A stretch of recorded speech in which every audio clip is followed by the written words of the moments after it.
সেদিন ছিল 6ই আগস্ট। হঠাৎ করে স্যার বললেন যে কাল 22শে শ্রাবণ, রবীন্দ্রনাথ ঠাকুরের প্রয়াণ দিবস।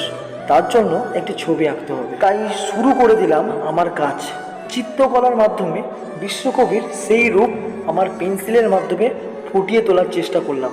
ট্রেনিং সেন্টারের মধ্যে এটাই ছিল আমার প্রথম আঁকা, তাই মজাই ছিল আলাদা।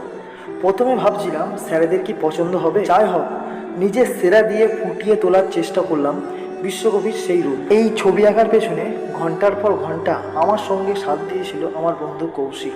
অবশেষে সেই ছবি শেষ হলো এবং স্যারেদের খুবই পছন্দ হলো, যা আমার জীবনে ছিল সেরা অনুভূতি। তাই আরও চেষ্টা করব আমার এই চিত্রকলা আপনাদের মধ্যে বিশেষভাবে তুলে ধরার। আশা করি যা আপনাদের সত্যিই খুবই পছন্দ হবে।